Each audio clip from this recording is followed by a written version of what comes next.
Hello friends, welcome back to my channel Vikas tech for you. दोस्तों, आज मैं बात करूंगा बिहार सरकार के अंडर में बिहार तकनीकी सेवा आयोग यानी बीटीएससी के अंतर्गत। दोस्तों, ये हमारा बहुत सारा पोस्ट आया है मेडिकल में। तो यहाँ देखिए, सबसे पहले लिखा है बिहार महिला स्वास्थ्य कार्यकर्ता एएनएम के पद पर नियुक्ति हेतु विज्ञापन। दोस्तों, एएनएम जो मैट्रिक के बाद जो एएनएम लोग करते हैं, तो इसमें जो है बहुत सारा पोस्ट, यानी कुल मिला के आप देखिएगा तो यहाँ 10,709 पोस्ट है। और यहाँ पे हमारा दिव्यांग के लिए भी अलग अलग दोस्तों यहाँ पे अलग अलग पोस्ट हैं। यहाँ पे देख पा रहे हैं जो वीआई है उनके लिए 84 है, इधर अदर्स के लिए क्या है 89, और एमडी के लिए जो है वो 85 है। और अगर इस तरफ अगर मेन बात करेंगे तो यहाँ देखिए दोस्तों, सबसे पहले लिखा हुआ अनारक्षित के लिए 3539 है, यानी जो जनरल कैटेगरी है उनके लिए 3539 पोस्ट है। उसके बाद दोस्तों आप देखेंगे कि यहाँ पे जैसे जो हमारा आर्थिक रूप से कमज़ोर वर्ग यानी ईडब्ल्यूएस है उनके लिए 868 वो है। उसके बाद है अनुसूचित जाति, इनका है 2188। उसके बाद अनुसूचित जाति एससी एसटी इनका देखिए यहाँ पे दिया हुआ है। उसके बाद जो अत्यंत पिछड़ा वर्ग है यानी ईबीसी जो है हमारा, उनका कितना है, ईबीसी का 2400 सीट है दोस्तों। उसके बाद पिछड़ा वर्ग में उसमें है 1191, और पिछड़ा वर्ग की महिला के लिए है 438 पोस्ट है। यानी कुल मिला के दोस्तों यहाँ आप देख पा रहे होंगे 10,709 पोस्ट है। उसके बाद यहाँ पे दोस्तों लिखा हुआ कि स्वतंत्रता सेनानी के लिए पोता नाती या जो भी उनके हैं स्वतंत्रता सेनानी, उनके लिए 180 यहाँ पे पोस्ट जो है मतलब है रिजर्व है।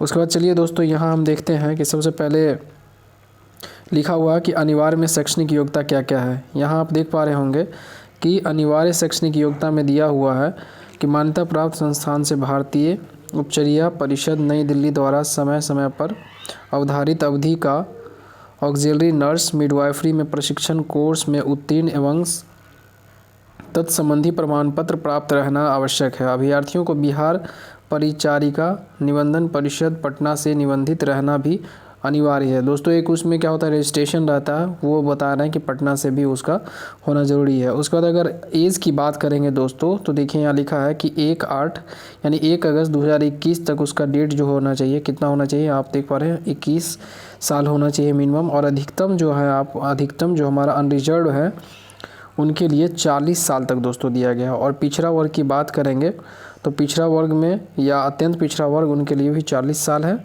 उसके बाद अनुसूचित जाति जनजाति के लिए 42 जो है, जो एससी एसटी कैंडिडेट्स है। उसके बाद देखिए दोस्तों यहाँ लिखा हुआ कि चयन प्रक्रिया क्या क्या है। तो चयन प्रक्रिया में हम लोग देखते हैं, चयन प्रक्रिया में दोस्तों दिया गया है यहाँ पे आप देखिए सिलेक्शन प्रोसेस क्या है।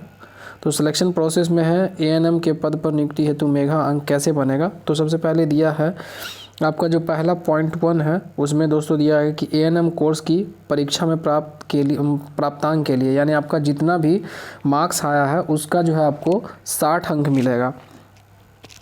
उसके बाद जैसे है दिया हुआ दोस्तों उच्चतर कोर्स के लिए यदि आप जीएनएम या बीएससी नर्सिंग या पोस्ट बीएससी नर्सिंग किए हैं तो उसमें आपको 15 मार्क्स आपको यहाँ मिलेगा, और 60 मार्क्स आपका किसका मिलेगा, एएनएम के लिए। उसके बाद यहाँ पे आप देख पा रहे होंगे 3rd नंबर में दोस्तों यहाँ पे कि बिहार राज्य के सरकारी अस्पतालों में संविदा के आधार पर कार्यानुभव के लिए प्रतिवर्ष के लिए 5 अंक एवं अधिकतम 25 अंक दिए जाएंगे। मतलब दोस्तों अगर वो आप हॉस्पिटल में अगर आप जॉब किए हुए हैं तो आपके पास क्या होगा, 1 साल के लिए आपको 5 अंक मिलेंगे, और मैक्सिमम आपको 25 अंक जो है आपको दिए जाएंगे कार्यानुभव के लिए। उसके बाद यहाँ कुल मिला के दोस्तों यहाँ देखिए 100 यानी 100 अंक टोटल उसका एवरेज जो होगा वो 100 होगा। उसके बाद यहाँ देखिए दोस्तों क्या लिखा हुआ है कि स्पष्टीकरण में दिया हुआ है कि एएनएम कोर्स के लिए किसी अभ्यर्थी को प्रदान किए जाने वाले अंकों का अवधारण उक्त कोर्स की परीक्षा में कुल प्राप्तांक के प्रतिशत, देखिए कुल प्राप्तांक के प्रतिशत को 0.6 से गुना करके किया जाएगा। मतलब उसका जितना भी होगा उसको 0.6 से दोस्तों वो मल्टीपल करके उसको किया जाएगा। उसके बाद यहाँ दिया है कि उदाहरण में भी दिया हुआ कि 50% अंक प्राप्त किया गया है तो उसको 50 गुने 0.6 से मल्टीप्लाई, यहाँ आप देखिए 0.6 से मल्टीप्लाई करके 30 किए हुए हैं। तो आपका जितना भी रहेगा उसको 0.6 से मल्टीप्लाई किया जाएगा। उसके बाद दोस्तों है जैसे आप अगर यहाँ आप देखिए लिखा हुआ कि एएनएम कोर्स में उत्तीर्ण के उपरांत केवल जीएनएम, केवल यहाँ देखिए केवल जीएनएम या BSc nursing post BSc nursing में जो भी मतलब नर्सिंग मान्यता प्राप्त स्वास्थ्य विभाग के लिए प्राप्तांक 554 दिनांक 30 जून 2022। उसके लिए ये विज्ञप्ति है, आप देख लीजिएगा, ये विज्ञप्ति यहाँ पे दिया हुआ है कुछ। उसके बाद दोस्तों आरक्षण रिजर्वेशन का बात मैं करता हूँ, तो देखिए यहाँ पे रिजर्वेशन के लिए क्या दिया है। रिजर्वेशन में दोस्तों लिखा गया कि ऑनलाइन आवेदन के इंगित कॉलम में आरक्षण का दावा नहीं करने पर आरक्षण का लाभ नहीं मिलेगा। दोस्तों अगर आप मानिए कि SC/ST कैंडिडेट्स हैं, यहाँ देखिए इस बात को कि SC/ST कैंडिडेट्स हैं और आपने क्या किया, जनरल में फॉर्म भर दिया, तो आपको क्या होगा कि रिजर्वेशन का लाभ नहीं मिलेगा। इसलिए आप जिस कैटेगरी में हैं, EBC या OBC या आप जिस भी कैटेगरी में SC/ST, तो वो आप क्या कीजिएगा, अपने ऑप्शन को आप चूज कीजिएगा, तो ही आपको क्या होगा, लाभ मिलेगा। उसके बाद लिखा हुआ है कि आरक्षण का लाभ उन्हीं अभ्यर्थियों को मिलेगा जो मतलब बिहार के क्या हैं, अस्थाई हैं। दोस्तों जो भी बिहार के मूल निवासी है उनको ही रिजर्वेशन का लाभ दिया जाएगा। उसके बाद लिखा है ऑनलाइन आवेदन में भरा गया अस्थाई पता ही आरक्षण प्रयोजक के लिए अस्थाई निवास अनुमान्य होगा। मतलब आप जिस भी स्थान से बिलोंग करते हैं उस चीज़ को वो क्या होगा, रेसिडेंशियल के लिए मैन माना जाएगा। उसके बाद है अनुसूचित जाति जनजाति के उम्मीदवारों को निम्नलिखित प्राप्तांक पर जमा करना प्रमाण पत्र जमा अनिवार्य होगा।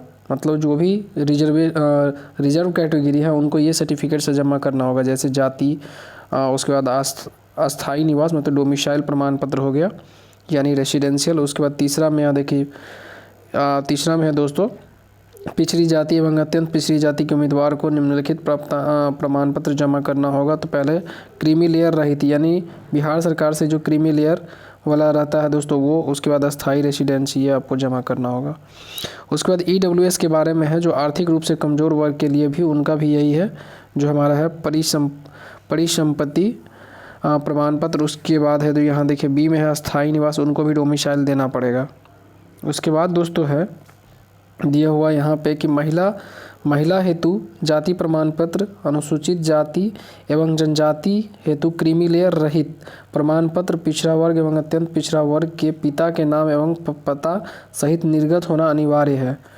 तो ये चीज़ देखिएगा दोस्तों, ये जो मैरिड है महिला उनके लिए क्या है कि ये चीज़ डोमिसाइल वाला थोड़ा सा आवासीय वाला वो थोड़ा सा दिक्कत होता है, तो इसीलिए अपना दोनों जगह से अपना बनवा लीजिएगा, जो अच्छा इसमें मांगा गया है उसके हिसाब से आप इसको पढ़ लीजिएगा पूरा इंस्ट्रक्शन, क्योंकि वीडियो बहुत लंबा हो जाएगा। और यहाँ पे आप आरक्षण में अगर जैसे दोस्तों आरक्षण कोटि में है तो यहाँ पे देखिए उसके लिए शॉर्ट फॉर्म है, अनुसूचित जाति है तो SC दिया है, अनुसूचित जनजाति है तो ST है, अत्यंत पिछड़ा वर्ग को EBC बोलते हैं यानी एक्सट्रीमली बैकवर्ड क्लास, और BC को बैकवर्ड क्लास बोलते हैं पिछड़ा वर्ग, आर्थिक को EWS यानी इकोनॉमिकल वीकर सेक्शन बोलते हैं दोस्तों। तो जिस भी आप कैटेगरी में हैं तो आप फील अपना कैटेगरी ज़रूर भरिएगा, तो ही आपको रिजर्वेशन मिलेगा।